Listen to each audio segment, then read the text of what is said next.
are not applicable for this application.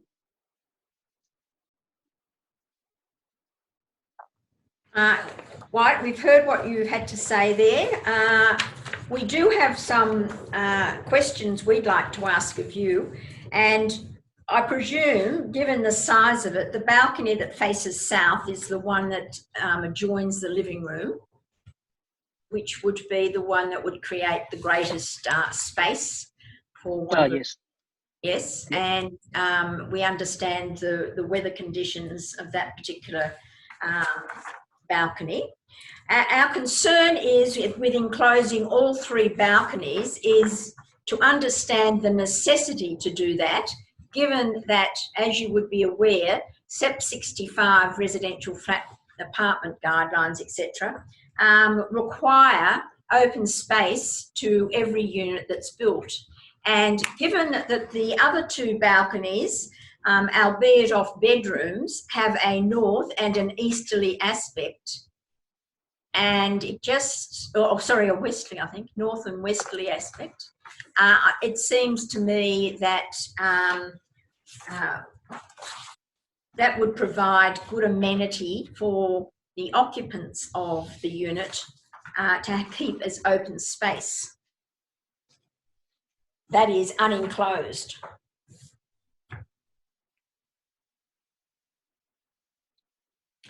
Is Daniel, are you there? Do you wish to respond? Yeah, I'm here. So you're saying the small balconies of the two bedrooms? Yes. One is adjacent to the kitchen, and it's not the most desirable to have balconies only off bedrooms as opposed to off the main living. But in view of the direction and the orientation of the southerly balcony, we can understand concerns there, but there would be no concerns in terms of amenity for those other two balconies to be maintained and provide the option for the occupants of the unit to have a private open space area.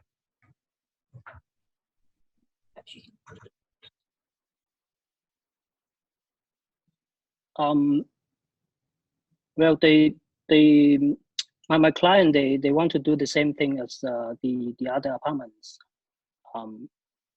in the building. But we are, as an architect, you are aware of SEP 65 and the apartment design guidelines of the department planning. And all units have to have private open space. And if these balconies are enclosed, that would not provide the necessary amenity for the occupants.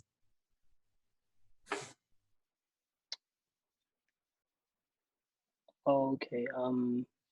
Well, I haven't. And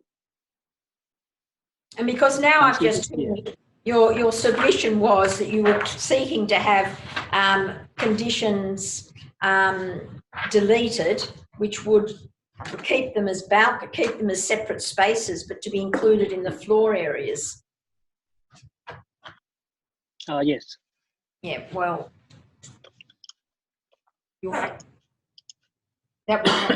it would not be appropriate to have no open space areas. I think I'll ask our community rep, the architect, to also comment on this. Okay.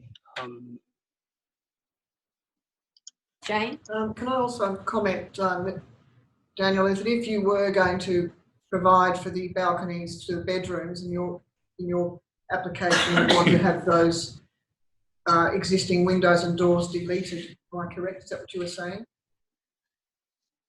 You would make those balconies that face north and west as part of the bedrooms?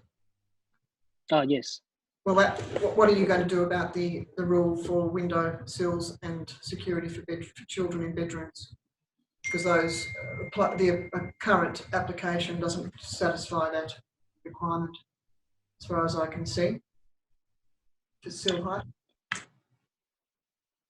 Well, for the safety, all the openable sashes, they can only be open maximum 125 mil. That's fine. for child safety. Okay, so in my experience with modern apartment buildings, there are several options for providing open space. So one is, as the chair has requested, for the north and west balconies to remain completely open. Another would be for a 12 square metre area to be provided as a winter garden, which means you would have fully openable glazing, such as louvers, floor to ceiling, to provide an open area which is completely ventilated, if that makes sense. Is that something that you could consider? Well, there are louvers panel Only for the enclosure setting.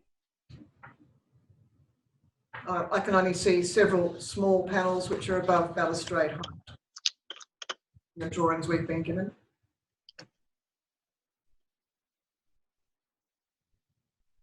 For the two small balconies, we can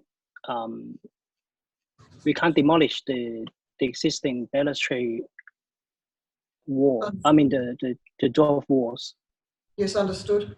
So the alternative would be for the main balcony off the living space, which is your, if in terms of planning, you normally would provide open space off a common living area, just as a living area there that has a large L-shaped balcony. So I'm suggesting as an alternative that you provide full height glazing to the centre section, which has a lower sill. Sorry, full height glazed louvers. Sorry, which area? L-shaped balcony. Yep. So at the moment there's a large area of fixed glass. Precludes having open space, whereas the modern apartments are allowed to have an open space which is presented as a winter garden. You understand that? Yeah. Yeah.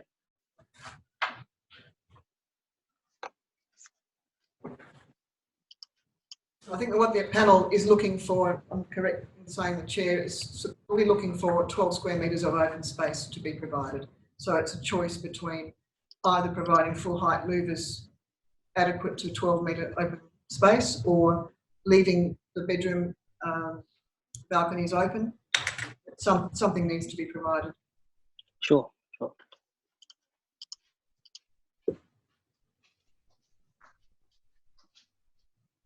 And that's it for my comments.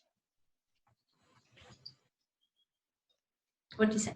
That's it for my comments. Oh, sorry, I'm terribly sorry. I didn't hear you, Daniel. Thank you. Oh, sorry. Panel members don't have any other questions? No further questions. Thank you, Daniel. Well, we'll consider this matter, and as I said for the others, that our determination will be on the website within 48 hours. Sure. Thank you. Thank you very much for your submission. Thank you. I would like to now declare the public meeting closed at 10 to 3.